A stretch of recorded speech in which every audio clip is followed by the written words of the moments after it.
kulan wanaagsan saaxiibada qiimaha badan waxaad ku soo dhawaataan wararka ugu waaweyn qodobada caawaneed kugu heena waxaa ka mid noqonaya magaalada Garbahare ee gobolka Gado oo uu ka soconayo kulamo xasaasi ah oo ay yeelanayaan gudoomiyaha gobolka Gado iyo sidoo kale saraakiisha ciidamada maxaa la filayaa in kulanka looga hadlo waanu falanqeyn doonaa qodobada kale waxaa ka mid noqonaya ciidamada dawladda federaalka Soomaaliya oo dhaqdhaqaaq iyaguna dhinac kale ka wada halka loo yaqaan Raskamboni Axmed Madoobe oo badhaadha u magacaabay gudoomiye cusub iyo sidoo kale xogta wararkii ugu dambeysay Jubbada Hoose xaaladda Axmed Madoobe oo xilligan laga cabsi qabay sidoo kale ciidamada dawladda federaalka Soomaaliya oo kismaayo ku jihaysan qodobada ayaan falanqeyn doonaa hadii Allah awood u leedmo warar horudhaca oo aan la xaqiijin ayaa sheegaya in Raskamboni uu ka dhacay dagaal u dhaxeeya ciidamada Jubbaland iyo sidoo kale kuwa dawladda federaalka Soomaaliya dagaalka ayaa la sheegay inuu ahaa mid aad u xoogan oo ay soo qaadeen ciidamada Jubbaland kuwaas oo qorsheynayeen gacanta ku dhigaan garoonka uu ka soo dago ama laga soo dajiyaba diyaaradaha ciidamada dawladda federaalka Soomaaliya wada warar aan la xaqiijinaya waxa uu sheegayaa in magaaladaasi guud ahaanba ay qabsadeen ciidamada maamulka Jubbaland walow warkaasi uusan ahayn mid si rasmi ah loo xaqiijiyay balse ciidamada dawladda federaalka Soomaaliya ayaa la sheegay in iyagu ay u babacdhigeen isla markaana ciidamadii Jubbaland ee qorsheynaya halkaas inay gaaraan isla markaa iska difaaceen waxa soconaya dhaqdhaqaaqyo sidoo kale diyaar garowgii ugu dambeeyay oo labada dhinacba halkaasi ay ka wadaan balse wixii ku soo kordha wararka soo aadan ayaad ku daawan doontaan magaalada Garbahare ee gobolka Gado waxa ka soconaya kulamo aan caadi ahayn oo xasaasi ah oo wada yeelanayaan saraakiisha ciidamada kala duwan ee dawladda federaalka Soomaaliya sidoo kale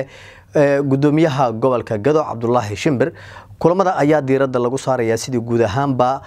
ammaanka magaalada Garbahare iyo sidoo kale degmooyinka kale ee gobolka loo xaqiijin lahaa ciidamada kala duwan ee booliiska nabad sugidda iyo sidoo kale kuwa militariga ayaa shirkaasi waxa uu ga soconaya gudaha magaalada Garbahare ee gobolka Gado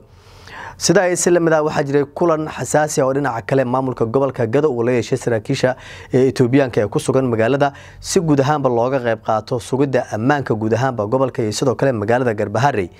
si buuxda ciidamada dawladda federaalka Soomaaliya ayaa xilligan u maamulaya magaalada Garbahare waxaana soconaya dadaalo ku aadan sidii guud ahaanba gobolka Gado maamulada ka jira iyagu qayb ay uga noqon lahaayeen dadaalada hadda la wado gudoomiyaha gobolka Gado oo maanta isagu halkaasi gaaray ninka lagu magacaabo Cabdullaahi Shimbir waxa uu digniin adag u jeediyay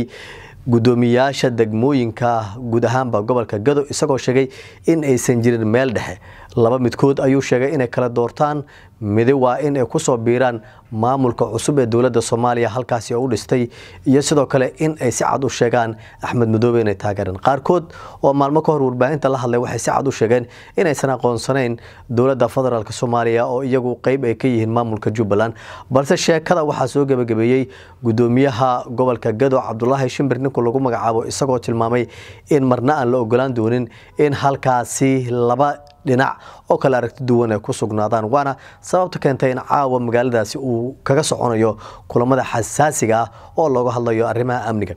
maamulka gobolka Gado gaar ahaan gudoomiyaha gobolka loo magacaabay ayaa isagu waxa uu qorsheenayaa inuu gaaro degmooyinka kale ee gobolka si guud ahaanba gacanta loogu dhigo maamulada iyagu aragti ahaan ka duwan dawladda dhexe ee Soomaaliya isla markaana Axmed Madoobe taageersan guud ahaanba waxaan laga ogolayn gobolka Gado oo hadda dhaqdhaqaaqyada bilaabay in dad ama siyaasiyiin taageersan Axmed Madoobe iyagu halkaasi ay ku sii sugnaadaan tusaalaha ugu dhowna waxa uu yahay in la xiray maareeyihii garoonka magaalada Garbahare ee gobolka Gado gudoomiye ku xigeenka arrimaha bulshada xogayaha arrimaha bulshada saraakiil iyo sidoo kale ciidan kadib markii garoonka ammaankiisa ay si buuxda loo wareegeen ciidamada dawladda federaalka Soomaaliya kaliya magaalada Garbahare waxa laga leexday oo iyagu si cad u sheegeen in dawladda ay taageersan yihiin gudoomiyaha gobolka Gado iyo sidoo kale ku xigeenkiisa amniga labada mas'uul ee ugu sareysa degmada Garbahare maamulkeeda ayaa laga leexday kadib markii iyagu ay sheegeen in ay si buuxda u taageersan yihiin maamulka dawladda dhexe ee Soomaaliya balse xubnaha kale ee gacanta lagu dhigay ee la xiray ayaa iyagu waxa lagu eedeynayay in guud ahaanba ay ka soo horjeesteen hanaanka dawladda federaalka Soomaaliya halkaasi ay kaga wado waxaana soconaya howlgallo iyo sidoo kale dhaqdhaqaaqyo gudaha caawa magaalada Garbaharre si toos ah kaga soconaya ciidamada dowladda federaalka Soomaaliya gaar ahaan kuwa nabad sugidda booliiska iyo militariga ayaa dhaqdhaqaaqyo xoogan waxay ka wadaan magaalada Garbaharre iyadoo qorshaha uu yahay in saacadaha soo aadan ama maalinka ugu horeysa berritaba ah in guud ahaanba howlgal ballaaran ay ka sameeyaan degmooyinka kale ee gobolka waxaana lagu wadaa in si rasmi ah loo gaaro degmooyinka sida gaarka loogu tuhmayo in Axmed Madoobe uu taageeraha ku leeyahay gobolka Gado guud ahaanba marka la eego bulshada iyo siyaasiyiinta ku nool dhowrkii sano ee u dambeeyay Axmed Madoobe siyaasad ahaan aad bay uga soo horjeedeen waxa la xasuustaa in degmada Luuq siyaasiyiin badan oo ku sugan in Axmed Madoobe hore uu xiray maamul isaga uu keensaday sida ay islamida ceel waaq maamul gaar ayuu u sameystay doolow sidoo kale maamul isaga hoostaga ayuu sameystay waana sababta hadda dowladda Soomaaliya qorsheynayso in guud ahaanba loo tirtiro maamulada Axmed Madoobe halkaas uu ka magacaabay siyaasiyiinta dhaleeshanaha hanaanka Axmed Madoobe isaga uu ku doonayo in guud ahaanba gobolka Gado gacanta uu kugu dhigo ayaa hadda waxa muuqanaysa in gacanta Axmed Madoobe hadda gobolka Gado uu ka sii baxayo gaar ahaan meelihii yaraa ee Axmed Madoobe isaga uu magacaabay maamulkan hadda waxa uu wadaa sidoo kale ciidamada kala duwan ee dowladda dhaqdhaqaaqyadii ugu dambeeyay ee la qorsheynayo in la tago degmooyinka kale ee gobolka inkastoo wali aan la cadeyn halka sida rasmiga loogu wajahan yahay sababa amni darteed haddana waxa muuqanaysa in gobolka Gado dhaqdhaqaaqyadii ugu xoogana hadda uu ka bilowday waxa la filayaa saacadaha soo socda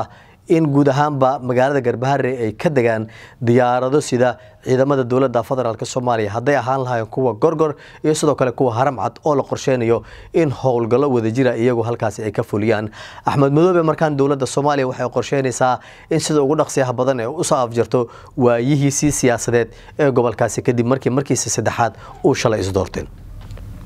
sida islamada wararka laga helayo iyana